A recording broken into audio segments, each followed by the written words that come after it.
very unique experience. It was very beautiful. It's showing we are all connecting minds, and I'm looking forward to visit again. It's really worth it. I really love the art section.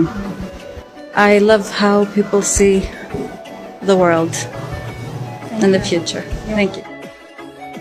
সংযুক্ত আরব আমিরাতের শাসক মোহাম্মদ বিন রশিদ আল মাকতুমের কন্যা শেখা মেহেরা সুন্দরী এই রাজকন্যা দুবাইয়ে জন্ম নিলেও বেড়ে উঠেছেন যুক্তরাজ্যে, যে কারণে তার জীবনযাপনেও ছিল ভিন্নতা।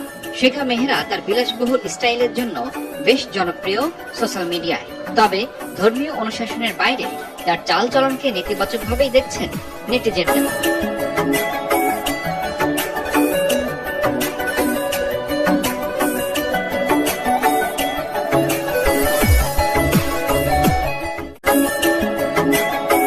ইংল্যান্ড থেকে ফিরে দুবাইয়ের বিখ্যাত জায়েন্ট ইউনিভার্সিটিতে ব্যবসায়িক গ্রাজুয়েশন করেন তিনি। বর্তমান সময়ে শেখা মেহেরা তার বাবার সাথে কাজ করছেন দুবাইয়ের উন্নয়ন। জানলে অবাক হবেন, 28 বছর বয়সী এই রাজকন্যার বর্তমান সম্পদের পরিমাণ 1.2 বিলিয়ন মার্কিন ডলার, যা বাংলাদেশি মুদ্রায় 12,500 কোটি টাকারও বেশি।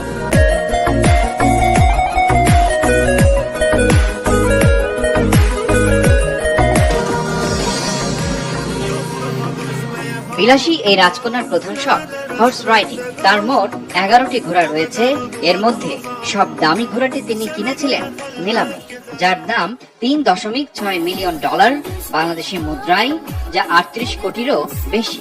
শখের এই ঘোড়া পালতে প্রতি বছর খরচ করেন 40 লক্ষ টাকা। এছাড়াও শখ করে কেনা দুটি রয়্যাল বেঙ্গল টাইগারের জন্য অন্তত 1 কোটি টাকা খরচ করেন শেখা মেহেরা। দুবাই রাজকন্যার বিলাসী জীবনের শেষটা কিন্তু এখানে নয়। বর্তমান সময়ে দুবাইয়ের সবচেয়ে বিলাসবহুল ভবন প্রিন্সেস টাওয়ারের নিচতলায় রয়েছে তার স্পেশাল কমপ্লেক্স, যার মূল্য অন্তত 130 মিলিয়ন মার্কিন ডলার। ব্যক্তিগত চলাচলের জন্য ব্যবহার করেন ল্যাম্বরগিনি, ফেরারি, বিএমডব্লিউর মতো ব্র্যান্ডেড গাড়ি। শোনা যায় শেখা মেহেরার একটি প্রাইভেট জেটও রয়েছে। তবে শুধু বিলাসিতা নয়, সমাজ সেবাতেও প্রশংসা কুড়িয়েছেন তিনি। অনেক দাতব্য সংস্থায় এবং এনজিওতে অংশ নিয়ে মানবতার সেবায় অবদান রেখে যাচ্ছেন 21 শতাব্দীর প্রভাবশালী এই প্রিন্সেস।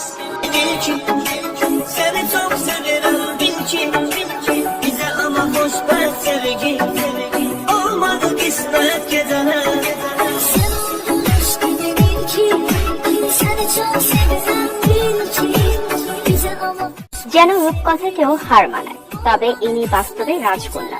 বলছি দুবাইয়ের শাসক মোহাম্মদ বিন রশিদ আল মাকতুমের তৃতীয় কন্যা শেখা মেহেরার কথা। ইতিমধ্যে নেট দুনিয়ায় পরিচিতি পেয়েছেন তিনি। রূপ লাবণ্য আর বিচক্ষণতার গুণে তার খ্যাতি ছড়িয়েছে বিশ্বব্যাপী। মুসলিম শাসকের মেয়েও বিলাসী জীবনযাপন ভাইরাল হয়েছে সামাজিক যোগাযোগ মাধ্যমে। এমন জীবনধারা নিয়ে সমালোচনার মুখেও পড়েছেন শেখা মেহেরা।